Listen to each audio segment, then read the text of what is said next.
इस वीडियो में आप सीखेंगे -1/2 और 3/8 के मध्य 6 परमेय संख्याएं ज्ञात करना। यह क्वेश्चन एक स्टूडेंट ने रिक्वेस्ट किया था, तो मैं इसका सॉल्यूशन आपके लिए प्रस्तुत कर रहा हूं।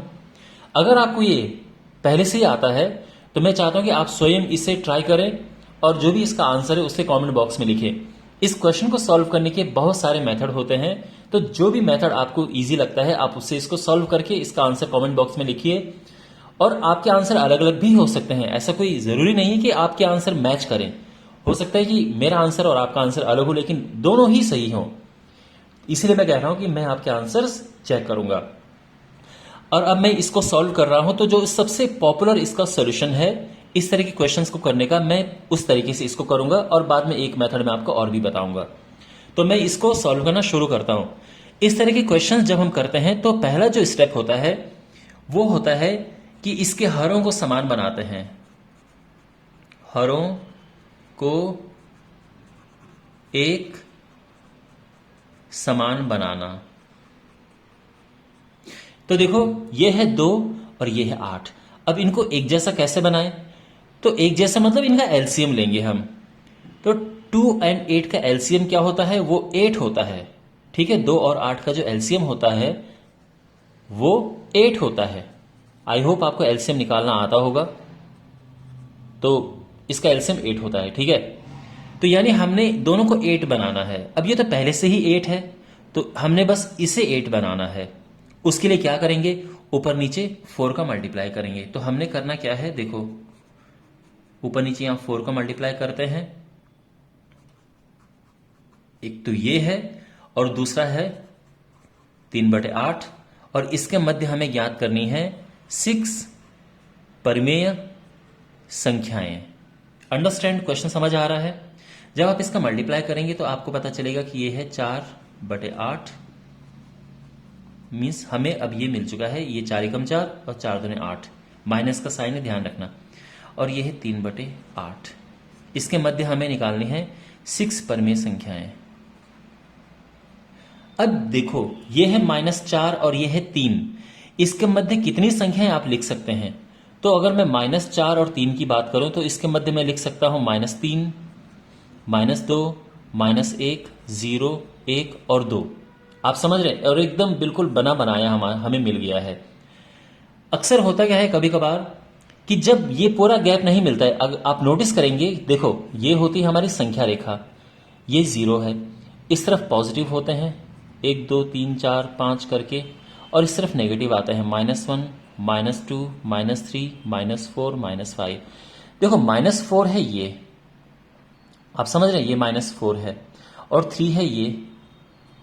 इसके मध्य अगर आप देखेंगे तो ये सारे अंक आते हैं, ये सारी संख्याएं आती हैं, संख्याएं। ठीक है, 1 2 3 4 5 6, तो और 6 ही पूछा गया है, तो ये बिल्कुल हमें परोसा हुआ मिल गया है। हाँ, अगर इसके मध्य, अगर मान लो कि ये -4 नहीं हो के -1 होता, मान लो यहां पे -1 होता और ये 3 होता, तो इसका गैप पूरा नहीं पड़ता हमें। उस केस में हम ऊपर नीचे दोनों में गुणा करते किसी संख्या का, जिससे कि गैप बढ़ जाए। आपने मेरे पिछले इस तरह के क्वेश्चंस देखे होंगे, उनमें हम इसका गुणा करते हैं, ऊपर नीचे संख्या को गुणा करके गैप को बढ़ाने के लिए।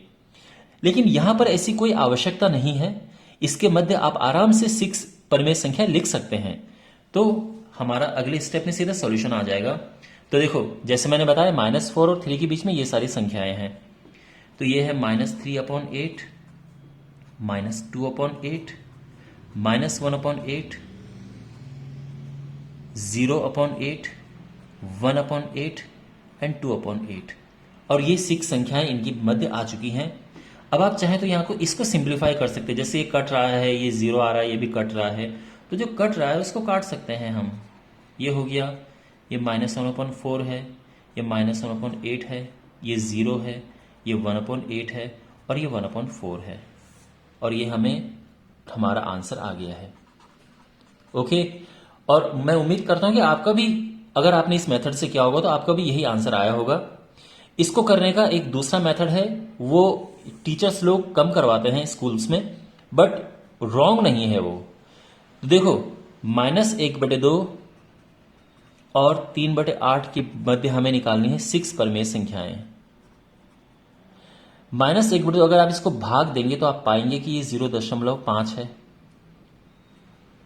और इसको आप भाग देंगे तो ये आएगा 0 दशमलव ये 0 होगा, 8 या 24,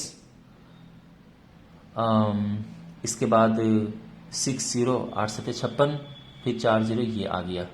इसके मध्य हमें 6 परमेय संख्याएं ज्ञात करनी है। तो अगर आपको संख्याओं की थोड़ा सा भी जानकारी है, आप इनके मध्य आराम से बहुत सारी संख्याएं लिख सकते हैं, ठीक है ना।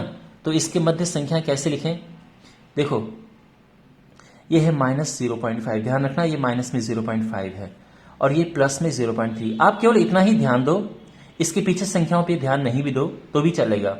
ये -0.5 है, ये -0.3, ये प्लस में 0.3 है, तो इनके मध्य आप लिख सकते हैं 0.4, -0.3, -0.2, -0.1, 0, 0.1, 0.2, इस तरह से आप आराम से इनके मध्य संख्याएं लिख सकते हैं, ठीक है। ध्यान रखना ये माइनस में है और ये प्लस में है, तो माइनस से पहले हम 0 की तरफ आएंगे और फिर ऐसा बढ़ाएंगे हम, ये होता है लिखने का। तो ये बहुत आसानी से आ गया है और ये रॉन्ग नहीं है, ये एकदम करेक्ट सॉल्यूशन है। तो अगर आप इसे करते हो तो आपका सॉल्यूशन गलत नहीं होगा, लेकिन शायद स्कूल्स में तो आपको इसी तरीके से करवाया होगा और ये इसका स्टैंडर्ड तरीका है जिससे आप एग्जाम में भी आप इसे करेंगे तो बिल्कुल नंबर पूरे मिलेंगे। तो मैं उम्मीद करता हूं कि आपको ये समझ आया होगा। Thanks for watching.